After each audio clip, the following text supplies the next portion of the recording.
لا إله إلا الله لا إله إلا الله. بسم اللہ الرحمن الرحیم. حضرت سلمان فارسی رضی اللہ عنہ رسول اللہ صلی اللہ علیہ وسلم کا ارشاد بیان فرماتے ہیں: ما رفع قوم اکفهم الى اللہ تعالی يسألونه شيئا الا كان حقا على اللہ ان يضع في ایدیہم الذی سألوا. جو لوگ اللہ تعالیٰ کے سامنے اپنے ہاتھ اٹھاتے ہیں اور اللہ تعالیٰ سے کچھ مانگتے ہیں تو اللہ تعالیٰ کے ذمہ حق ہو جاتا ہے کہ ان کے ہاتھ میں وہ رکھ دے جو وہ مانگے. اس حدیث پاک میں نبی کریم صلی اللہ علیہ وسلم نے جہاں دعا کی ترغیب دی وہاں دعا کی قبولیت کی خوشخبری سنا دی کہ اللہ تعالیٰ کو پسند یہی ہے کہ جو لوگ اللہ کے سامنے مانگنے کے لیے ہاتھ اٹھا لیں تو اللہ تعالیٰ ان کے ہاتھوں میں وہ رکھ دیتے ہیں جو وہ مانگتے ہیں، انہیں قبول فرما لیتے ہیں ان کی دعا کو. حضرت سلمان فارسی رضی اللہ عنہ ہی کی ایک حدیث پاک کے لفظ ہیں کہ جب بندہ اللہ تعالیٰ کے سامنے ہاتھ اٹھاتا ہے اور کچھ مانگتا ہے، یستحیی من عبدہ اذا رفع یدیہ ان یردہما صفرا. اللہ تعالیٰ کو اس کے ہاتھ خالی واپس لوٹانے سے شرم آتی ہے، یعنی اللہ تعالیٰ ضرور اس کا مانگا ہوا اسے عطا فرماتے ہیں، قبول فرماتے ہیں دعا کو.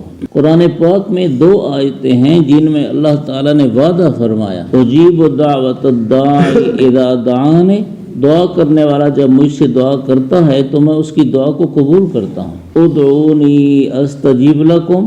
مجھ سے دعا کیا کرو، میں تمہاری دعا قبول کروں گا. تو یہ اللہ تعالیٰ کا وعدہ ہے کہ اللہ تعالیٰ ضرور دعا کو قبول فرماتے ہیں. اس حدیث پاک میں دعا کرنے کا طریقہ بھی بیان فرما دیا. وہ طریقہ کیا ہے؟ ہاتھ اٹھا کر دعا مانگو.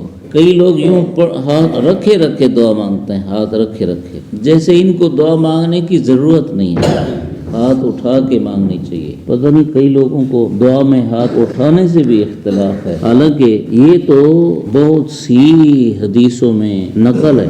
ہاں البتہ یہ ہے کہ چونکہ بہت دفعہ ایسا ہوتا تھا کہ نبی کریم صلی اللہ علیہ وسلم کا ذکر بھی دعا کے انداز سے ہوتا تھا، اس میں اللہ تعالیٰ سے کچھ نہ کچھ مانگتے تھے تو وہ پھر ذکر کے انداز سے ہو جاتا تھا، یعنی آپ ہاتھ نہ اٹھاتے تھے اور ذکر کے انداز سے وہ دعا کے کلمات پڑھ لیا کرتے تھے. تو یہ کبھی کبھی ایسا بھی ہوتا تھا. دعا کا طریقہ یہی ہے کہ اول اللہ تعالیٰ کی حمد پڑھنی چاہیے، یعنی الحمدللہ رب العالمین. علماء فرماتے ہیں کہ مالک یوم الدین تک پڑھ لے آدمی تو اچھا ہے، اور نہیں تو کم از کم الحمدللہ رب العالمین. پھر درود شریف پڑھے. درود شریف پڑھنے کے بعد پھر اللہ تعالیٰ سے دعا مانگے دونوں ہاتھ اٹھا کر، اور اپنی عاجزی کا اظہار کرے. یا اللہ میں کمزور، آپ طاقتور، قادر مطلق، میرا یہ حال ہے، میرا وہ حال ہے. اپنی کمزوری بتائے، اپنی محتاجی بتائے، اور اس کے ساتھ پھر اللہ تعالیٰ سے دعا مانگے اپنی ضرورت کی جو مانگنا چاہتا ہے. پھر جب دعا ختم کرے پھر درود شریف پڑھ لے. اگر وہ صلی اللہ تعالی علی حبیبہ وہ نہیں آتا تو خیر اللہم صلی علی محمد پھر پڑھ لے، اور پھر دونوں ہاتھ چہرے پر پھیر لے تاکہ ہاتھوں میں جو برکت آئی ہو وہ پھر چہرے پر بھی اس کا کچھ اثر ہو جائے. ہاتھ اٹھانا اور چہرے پر ہاتھ پھیرنا یہ دونوں حدیثوں میں آتے ہیں. البتہ اس کے ساتھ یہ سمجھ لیں کہ دعا قبول ہونے کے لیے کوئی شرطیں ہیں. ایک تو یہی ہے کہ اسی طریقے سے دعا مانگی جائے. دوسرا یہ ہے کہ گناہ کی دعا نہ ہو، کسی گناہ کی دعا نہ ہو کہ مثال یا اللہ فلانا آپ کا جو بندہ ہے نا اس نے مجھے ایسا کیا ویسا کیا، بس اس کو مار دے. اب یہ تو گناہ کی دعا ہے. ہدایت کے لیے دعا مانگے آدمی، یا اللہ میرا وہ جو سودی کیا جوئے کے بانڈ ہوتے ہیں میرا بانڈ نکل آوے. اس وقت پھر یاد آیا کہ کسی کا پرائز بانڈ نکل آتا ہے تو پھر دوسرے لوگ اس کو مبارک دے رہے ہوتے ہیں، حالانکہ وہ جوا ہے.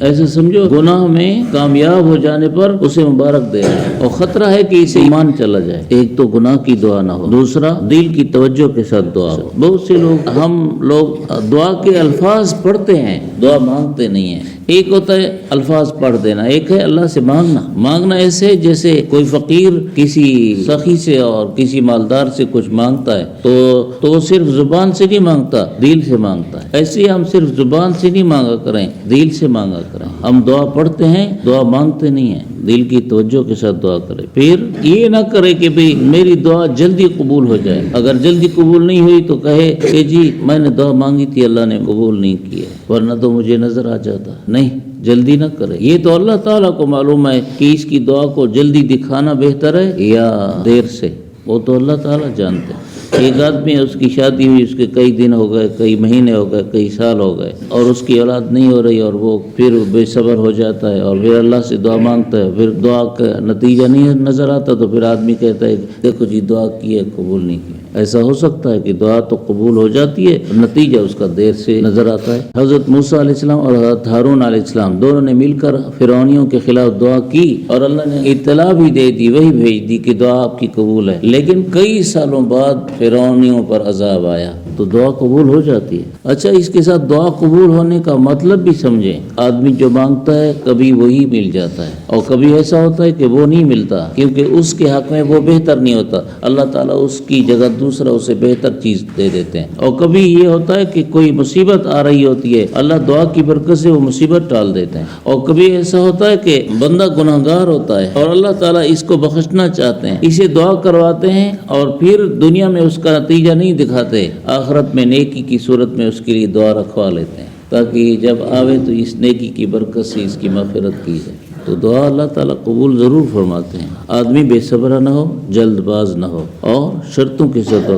ہاں، اس کے ساتھ ایک شرط یہ بھی ہے کہ دعا کرنے والا حرام نہ کھاتا ہو، اس کی آمدن حلال کی ہو. یہ بڑی شرط ہے، اس کی آمدن حلال کی ہو. آمدن حرام کی ہے تو حضور صلی اللہ علیہ وسلم نے فرمایا کتنے قابل ترس ہو، کتنا دل سے دعا مانگے لیکن وَمَأْكَلُهُ حرام وَمَشْرَبُهُ حرام وَمَلْبَسُهُ حرام فَأَنَّىٰ يُسْتَجَابُ. اس کا کھانا حرام کا، اس کا لباس حرام کا، اس کا پینا حرام کا، تو پھر اس کی دعا کیسے قبول ہو؟ نہیں قبول ہوتی. اللہ تعالیٰ سمجھنے سے فرمائے.